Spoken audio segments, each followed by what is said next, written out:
Hi friends, my name is Maria. I have a cooking and baking channel here on, on YouTube because it's been that long. Remember me? Do you remember me?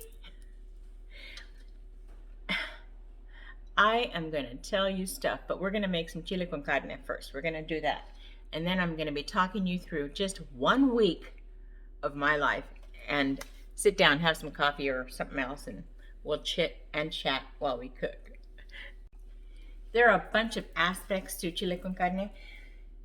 I'll let you know right now, I don't like beans. I'm not putting beans in, but with chili,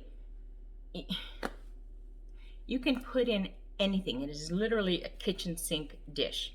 Anything you like, you can put in there and it's gonna be good. Hearty with the meat, you can have, what do I have? I think I have, I'll let you know in a minute. Beef, pork, ground turkey, ground chicken. You can do any combination you want and make it your way. This is just mine. The first thing I'm going to do is I'm going to make my broth. Now I'm not going to actually stop and make beef broth. I ran out, so I'm going to have to cheat. But I'm going to tell you, this cheating version is delish. Okay, so I'm going to... I have in my pot 4 cups of water. 4 cups of water. Now, I might not use it all, but I want it there in case I need it all. And better than bouillon. Do you know what this is? Have you seen it? Look for it if you can. When I don't make my own broth and stock, this is what I'll go to. It's really concentrated, and so you're going to get a really good broth. So I'm going to dissolve some of this into some water and add some other spices just to give it the Bijou flair. In the meantime, I'm going to cut up the meat and I'm going to start telling you about my story. Oi! Okay, the thing with this, I know you want measurements, and I'll give you my guesstimates, but this is just they call it a tablespoon. This is not a measured tablespoon, but it's the kind that you have in your drawer to eat cereal or whatever. And I'm going to really just put in a lot, even though it's concentrated, but I want a hearty broth. So I've got about probably 1/4 cup in there. All right, you got my arm. I want you to see this, not me. All right, I'm gonna dissolve this. Let me scrape this off. Alrighty, so it's gonna go. I might add more, I might not. I'm gonna heat this up with a cinnamon stick. I've got 2 star anise, 2 bay leaves, and let's see, 3, 6, 8 cardamom pods. Not things you really expect in a chili, but this is my chili. I can do what I want. So this is gonna simmer. I'm gonna keep mixing it so that the paste dissolves really well. Chuck tender roast. Look at how pretty that is. I'm gonna cut that up only because it was on sale. That's the only reason I'm using this. That's gonna almost always be the reason I use stuff. Come on, we have other stuff to do with our money, right? Made it sound like food wasn't important. Okay, so I'm gonna sit and dice this up. I have everything else ready to go. The onion, I use 1 whole onion, but I have a daughter who doesn't like onion. I think that's illegal in some states. So it's the only time I would grate it. So it's grated onions, but use chunks. The bigger chunks, the better, in my opinion. But we're given with what we can work with, right? Okay, I'm gonna chop and I'm gonna talk. And boy, let me move you just a bit. So this is just 1 week. This is just 1 week. What is today? Today is Wednesday. Yeah, 1 week. All right, so last Monday, You know, I did my hair like this in honor of my sister who has, we found out her cancer is terminal. So I went to go and do this for her. Let me show you a picture. I know some of you have seen it, but how cute is it? Right? Sweetest thing on earth, I'm telling you. So I came home and life was grand. I was just kind of explaining my hair because I know that there's some people who don't know me. Last Monday, we got a call that my brother had passed away. He went home to heaven, got his wings, and we rejoice in that.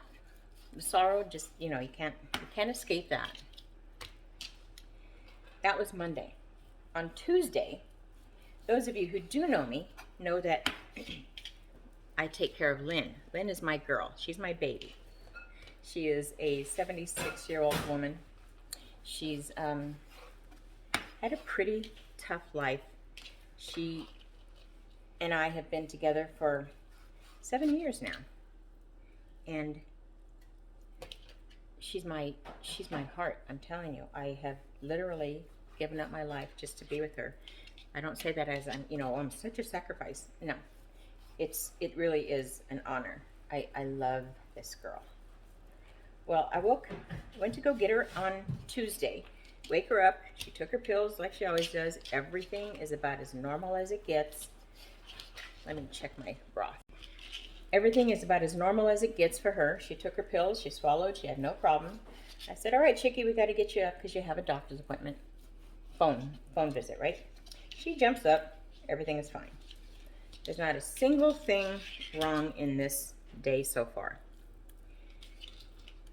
About an hour later, I go in to check on her because she's pretty independent. She can do a lot of things by herself. And she was just she couldn't breathe. For whatever, I don't know what happened, but she couldn't breathe. So I called 911. We are so lucky to have them only 2 blocks from us, maybe 3. So they were over really quick. They did what they had to do, and they were telling me that her breathing rate, and I'm not a doctor, so if my words are wrong, my words are wrong. Where it's normally at 90 for you and I, she was at 30, and she was fighting to breathe. Lynn was diagnosed with dementia this past year, so we have different things to, think about. Whatever, it's life, you just handle it. And she's been handling it like a champ. So they end up taking her to the hospital, and right away they knew they were going to admit her. And this is the first time since I've been with her that I couldn't stay with her, which affected both of us. I've always been able to walk her through her sickness, and I know that she has such faith and trust in me that as long as she hears my voice, she knows she's okay. Well, I couldn't see her. I couldn't, once she was, once they got all the information from me, that was essentially all I could do. I had to leave. And I'm telling you, I was fit to be tied, so to speak. It was the hardest thing I had to do was to leave her alone. But I did. She was going to be admitted, but this particular hospital didn't have any ICU rooms available. My broth is ready. So they were going to look for another hospital. They found another hospital, a little further away from me. I don't care. When they first got her in the hospital, I just sat in the car. I couldn't wait in the waiting room or anywhere else. The coffee shop was closed, whatever. I just sat in the car for a few hours because I just needed to be close. So she gets admitted, and she's not able to breathe on her own. I get a call from the doctor the next day telling me, well, what's the next step? I said, well, you tell me, what's the next step? She goes, well, she's not breathing on her own, and we're going to need to put a feeding tube in her. And I said, well, once she comes home, the feeding tube comes out, right? She goes, no, it'll be in there forever. I'm going, That's not okay. That's not okay. Lynn would not like that. And Lynn and I we have discussed every detail of this part of her life. But we always think, we always think we have time. So the doctor's asking me, well, what do you want to do? I said, well, bring her home. I mean, if you're telling me that this is it, bring her home. I don't want her to pass alone in the hospital, and neither did she. So I'm still trying to grasp my mind out of what words are you saying to me? What? She had severe pneumonia. She had forgotten how to swallow, which is why they need the feeding tube. And they had her on a CPAP machine, which also had breathing treatments in it. So, okay, well, if that's what I have to do here, I mean, if that's a thing I do, I make cakes, okay? I can take care of people because that's just logic, that's just common sense. But this world that the doctors are in, you're gonna have to help walk me through this because I don't know.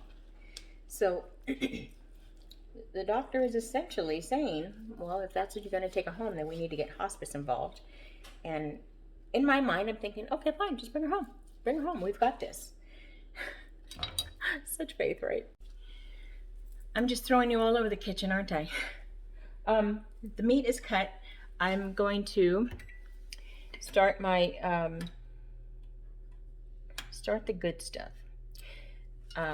So from here on out, you'll just hear my voice, and I'll be directing every step in the middle of my story. Got the pan going on high. I'm going to make, I cut some bacon strips into lardons. What's a lardon? A lardon is just the bacon strips cut in skinnier strips. That's it. And I put a lot. I put five strips because we like the bacon. All sorts of flavors in this. So let's get going. So you know I'm out of sorts when I'm just using my paper plates and stuff, so whatever. So these are the strips of bacon, and then they get cut into smaller strips. That's it. I don't know why they feel the need to make it so fancy.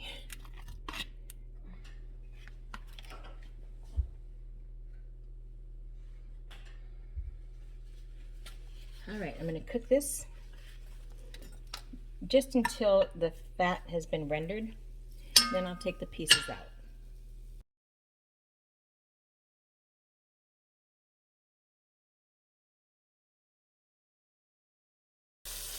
In the meantime, I'm going to take all the stuff that was in my pods and cinnamon. I'm going to take that out and render it a little bit lower, just kind of reduce the water. All right, I'm going to take out the bacon. Slotted spoons are always best for this, but you get it, right? You got it.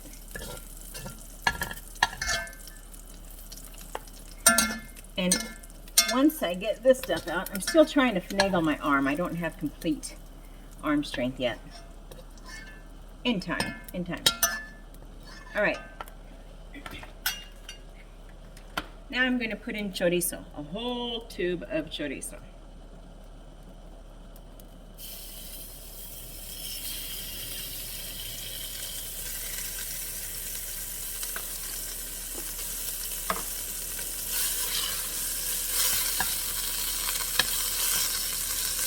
This I'm going to cook on low because I want the fat rendered. The fat is what I'm going to pull a lot of flavor for the chili.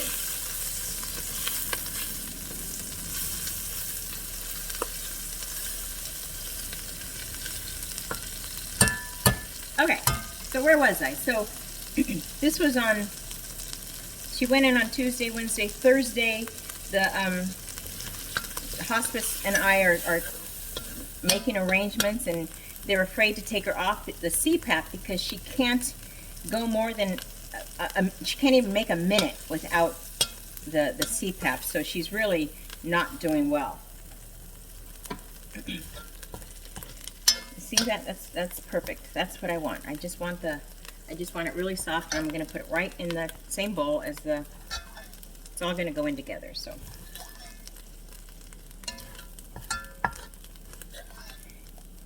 I'm going to add some vegetable oil and add the meat. All right, I'm just going to put it all in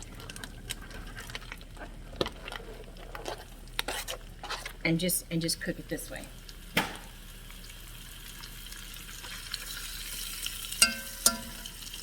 You can use, like I said, any kind of meat you want.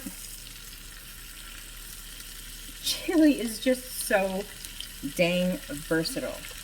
So that's, I put too much meat. I shouldn't have. I don't care right now. I'm going in this pot. You can see that I'm reducing the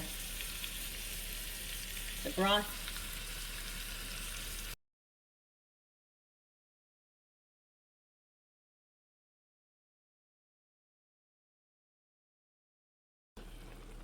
All right, I'm not looking to fully cook them, and if I was a good girl, I would have only done like a dozen pieces at a time just to get them browned.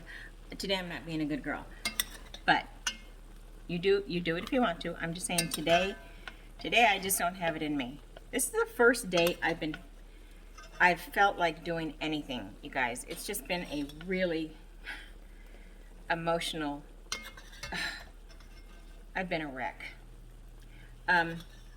So getting back, I'll just continue. So getting back,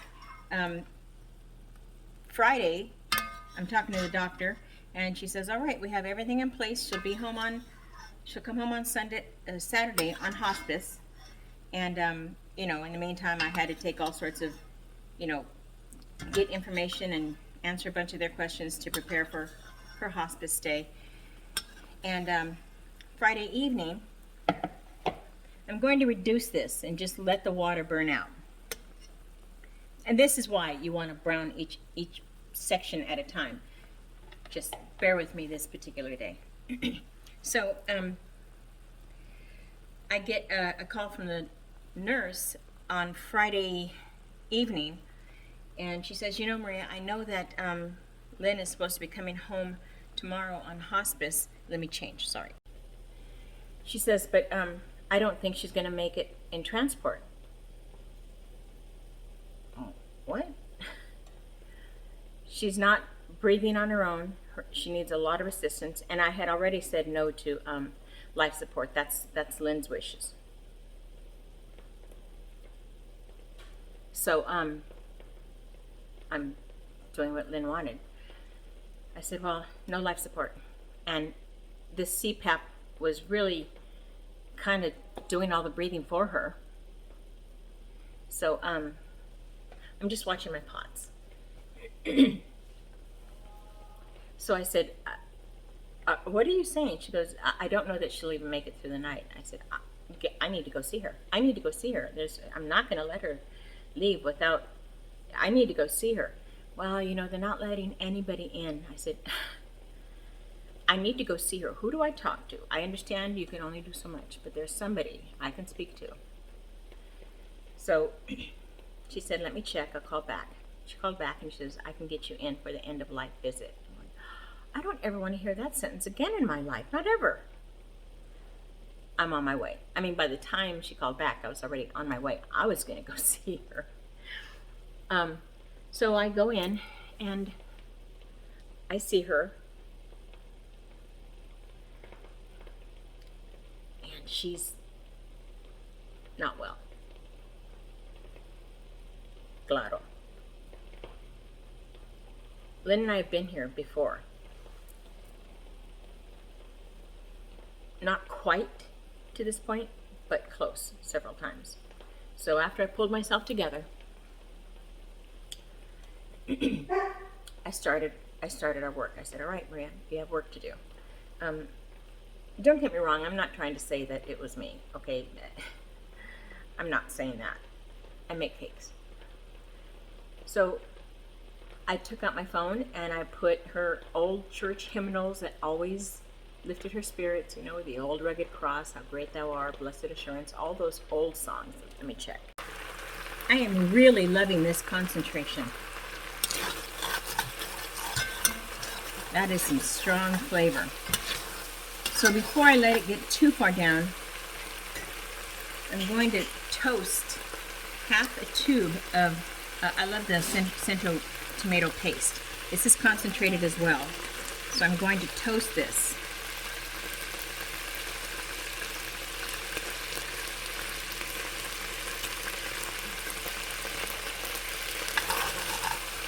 Lower that heat.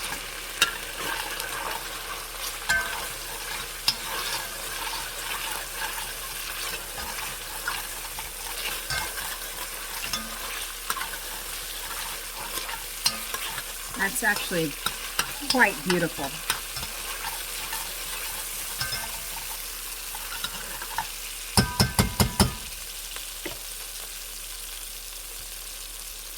In here, I'm going to put some garlic, and this is just breaking my heart. I really want chunks, but I've got the grated onion. As soon as this liquid hits it, it's going to really splatter. So I've lowered the heat. I'm toasting the garlic, toasting those tomato pastes. Ah, good job.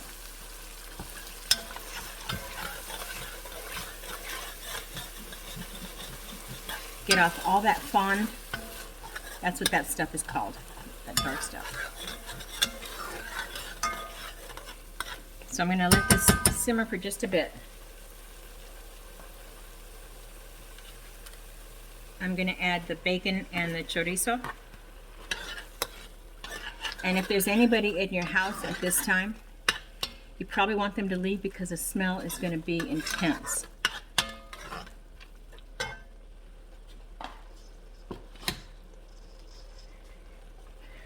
Okay, so this is just going to toast. So getting back to Lynn. So now that I can see her and touch her, you know, she has got such a powerful prayer chain. You remember the scene in It's a Wonderful Life? Opening scene, you see the stars and the sky and the universe, and all you hear is voices praying for George Bailey. That was Lynn.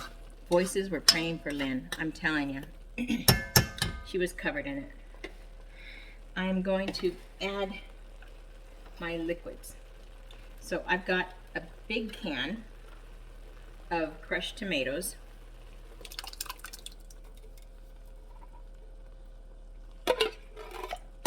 If you like whole tomatoes, knock your socks off. Again, whatever you like works. I happen to love these chunky Rotel chili and tomato chunks. These are chunky. I'm going to use 2 cans of those. They have a little bit of green chili in it, which it's not going to, I mean, it's only going to help, right?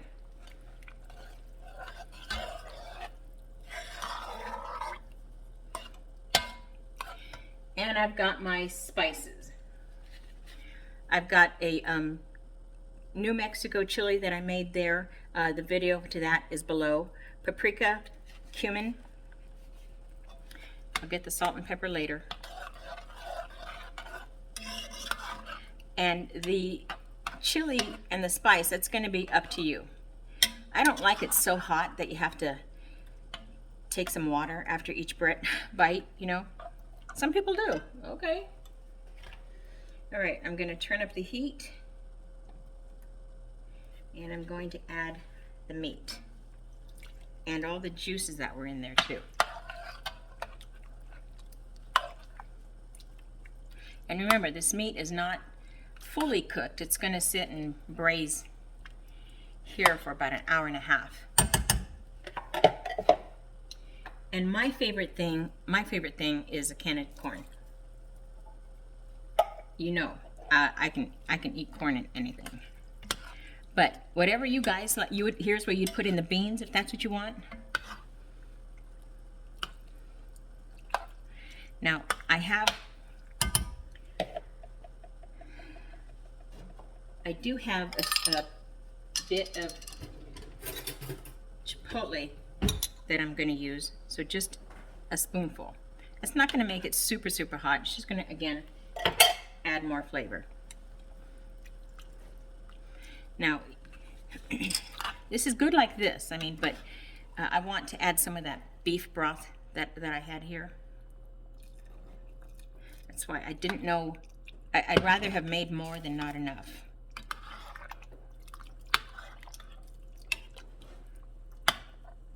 I'll tell you, I'm not a chili fan, but I don't say no to this one. I'm going to monitor my salt intake, but I'm going to be pretty generous with the pepper. There's probably about 1.5 teaspoons there.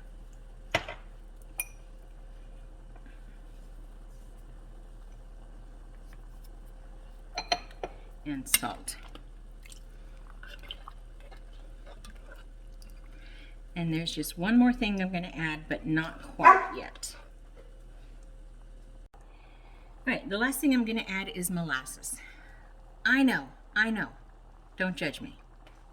I wouldn't tell you if it wasn't good. And there's about, how much was that?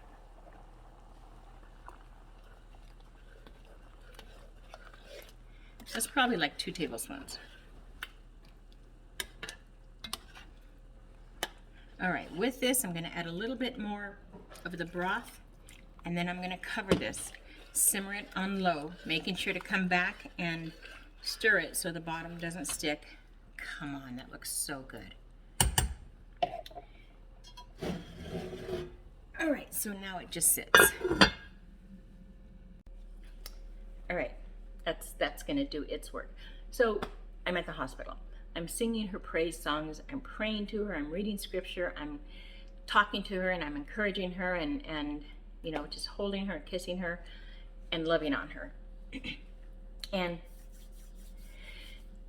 as I'm singing one of the songs, I couldn't even guess which one, a nurse walks in, a guy, and he starts singing the song in a lovely baritone, and I'm going, oh, and then he leaves, and that's fine. And I said, Lynn, your angels are singing to you. And the nurse told me it was time for me to go. It was like pulling teeth, I'm telling you. Leaving that night was the hardest thing I had to do. Look at my Lynn.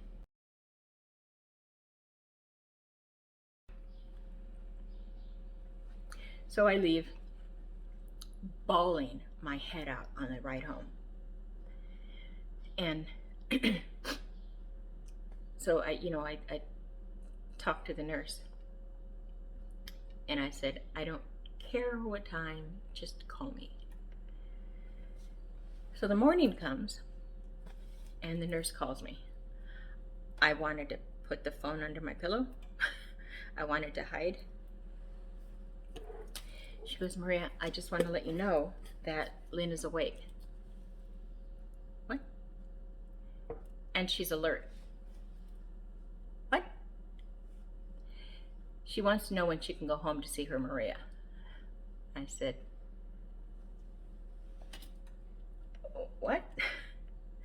So I was able to video chat with her, and I'm just trying to figure out what words I'm hearing. So she, the chaplain was holding the phone, and I could see Lynn's forehead in the ceiling, whatever. So when I got him to adjust the phone, I look at her and I said, is that my Lynn? Is that my Lynn looking at me? Big old grin on her face. That's the new grin now, That's how you know someone's smiling. So, and I'm going, I don't talk. Do not talk. And I couldn't hear her anyways because the CPAP was just right here, and I couldn't hear anything with all the other hospital noises. So I said, Lynn, you need to fight, Lynn. You need to fight. The night before, when I was with her, I had told her, I said, Lynn, if God is calling you home, and when you're ready, Lynn, when you're ready, and you see him at the door, Lynn, run to him, Lynn, run in his arms. And sometimes our spirits and our minds need to hear something to decide, am I going to stay or going to go? I know it sounds corny, just bear with me. So the nurse, Saturday talking to the nurse, I'm just like, what are you saying? What happened? She goes, well, do you still want hospice? I said, no, she's improving. Why would I possibly want to bring her home? The only reason to bring her home would be to die. So I said, you take care of her. You do whatever you have to and tell her to fight. She'll fight if you walk her through it. So that was Saturday, and I'm just like, it's been just a roller coaster. So they still weren't able to take the mask off any further than 5 or 6 inches before she needed it again. So Sunday, the nurse calls me and she said that she's moving her out of ICU. I go, that's good, right? She goes, well, not necessarily. It just means she's not getting better, but she's not getting worse. So she goes, this could be the eye of the storm. I'm thinking that as well, but I know she's not done. So the chaplain sets up another visit for her, and I couldn't hear her well again, but she was awake and she was alert, and I'm just, Lynn, what are you doing? Quit playing already, come home. And she's just waving so fast. And I go, quit yelling at me. She just laughs, So fast forward to Monday. I was not expecting her to see Saturday. So the doctor calls me, and I'm getting conflicting reports from the nurses, and I'm not quite sure what to think about it. The doctor calls me and she says, well, I wasn't here over the weekend, so I don't really know what happened. I said, sit down, have a drink, I'll tell you. Filled her in on everything. She told the nurse, she goes, I want to fight to live. I don't care what I have to do. She said, get me to Maria. We can make this. And I said, see, she knows. So I got to speak to her yesterday. Let me look at Lynn.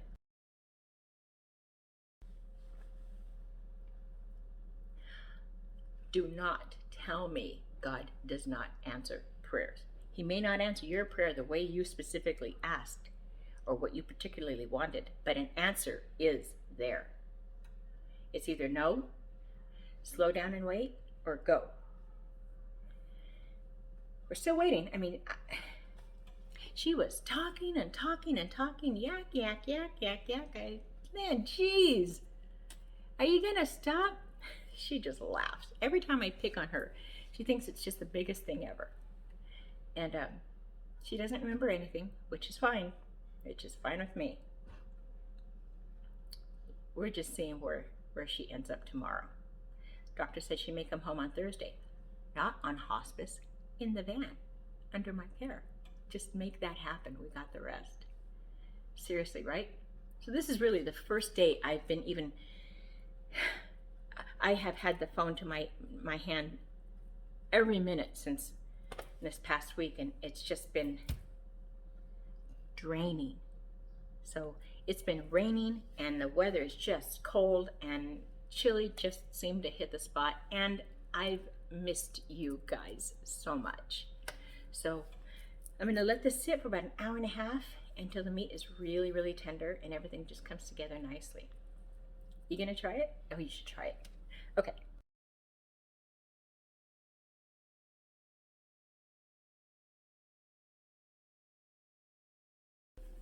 All right, so the chili is almost done. How do you have chili without cornbread, right? So I'm gonna whip up cornbread in my cast iron skillet. It's gonna have a good sizzle crust to it. It's kind of good. I like mine a little sweet. I'm not going crazy with it, but it just kind of gives a good balance. The chili has just the tiniest kick. It was hot. It had a bite. So I poured in some more of the broth that I made, and it calmed it down perfectly. So just like at the last bite, you feel like a little bit of just a little bite. That's all. It's really yummy. On to the cornbread. Okay, the first thing I'm going to do is get my dry ingredients together, which is the cornmeal, the flour. The ingredients will be below. Baking powder and a little bit of sugar. You just want a really good mix. And life is happening in this house, so that's what those outside noises are. There's people and there's dogs and there's life. All right, so much for the dry. For the wet ingredients, I've got 2 3/4 cup of buttermilk. And then I'm going to use a 1/4 cup of heavy cream.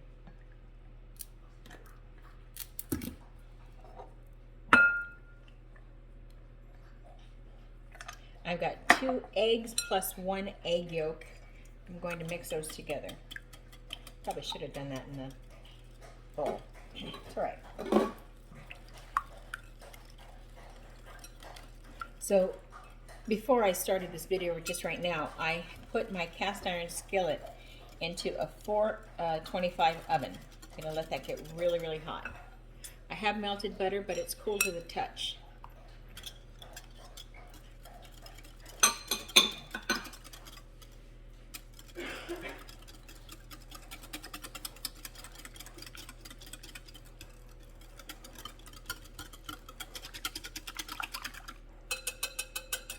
I'm going to put this into my dry ingredients, and that's it. I am going to combine it really gently.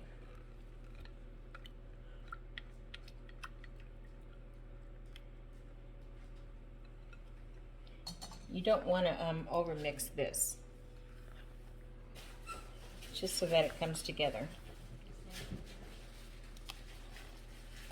Hopefully by then the oven will be ready to put my pan in. I'm going to let the pan sit in the oven. The oven's going to be at 425. I'm going to let it sit there for about 15 minutes. I want it to get sizzling hot. Usually, if I was smart, I would have started this a little bit later, but it's okay. So once you know all the dry is gone and the wet is mixed, you're good to go. This can sit for a bit.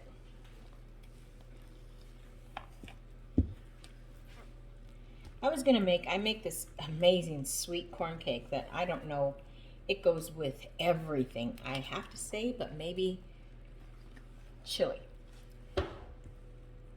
Chili con carne, chili, however you want to call it, just good old-fashioned cornbread. And cast iron skillet cornbread is the best. So we'll wait for the oven to get to temperature, and we'll put the cast iron skillet just as it is in the oven for 20 minutes. All right, I just took this out of the oven. I'm going to put in 2 dabs of butter. And that sizzle, that's what you want. And I don't know, about a tablespoon or 2 of vegetable oil, I think. Of course.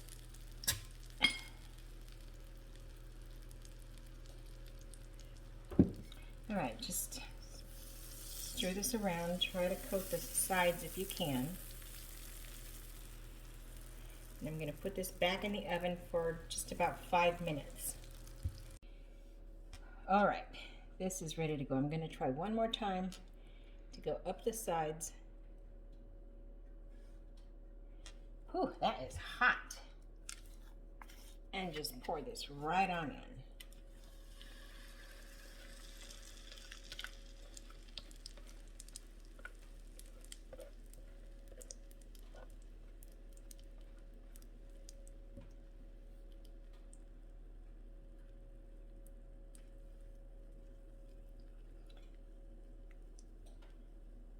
Alright, it goes back in the oven, same temperature, for about 20 to 25 minutes. I'm just dragging you all over the kitchen, aren't I?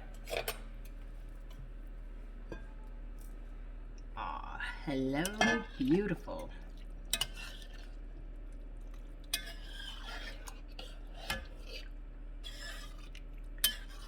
Man, that looks so good.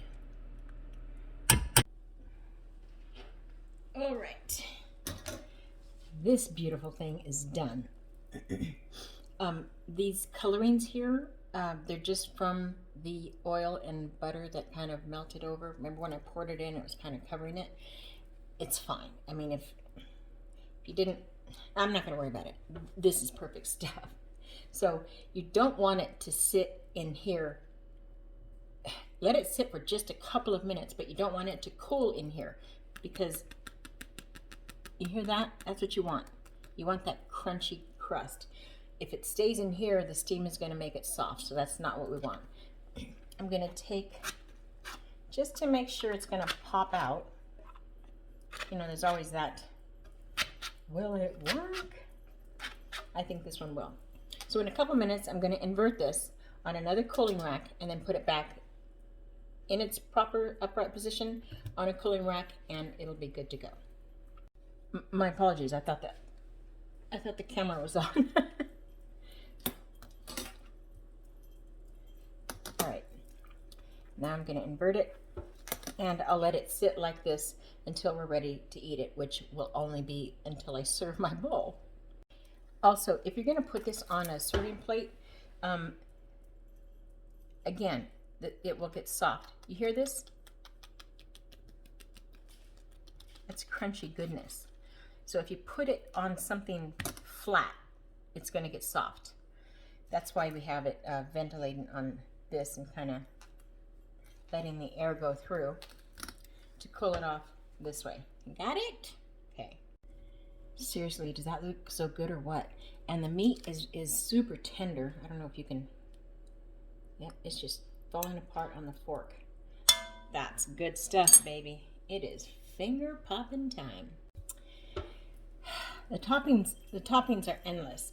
I usually like to put Frito chips or Doritos, you know, the tortilla chips in here. That's a really good crunch, but since I'm having this stuff, I'm not going to do it. I'm just going to stick with the good old usual onions, cheese, and sour cream. What more could a girl ask for? This is the cornbread. Oh, so good, so good. I needed this. I needed this time with you. I needed this time to just focus on something other, something different, and therapy. This is my therapy. Now I get to eat. This has been one hell of a week. So here's to more strength to endure more weeks just like this. Or the patience to relax it when it's not so bad. But look at this. Is that good or what? Look, want some? You can have the first bite. Maybe not.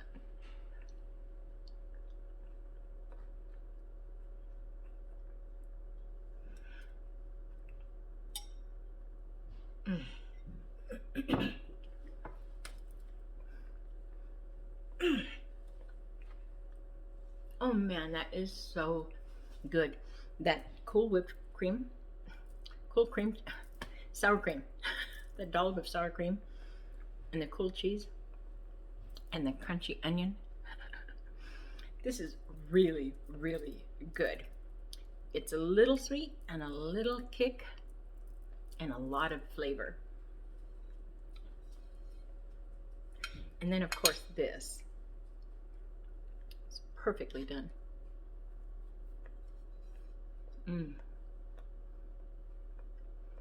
I really like that cornmeal flavor. That's strongest, as it should be, right?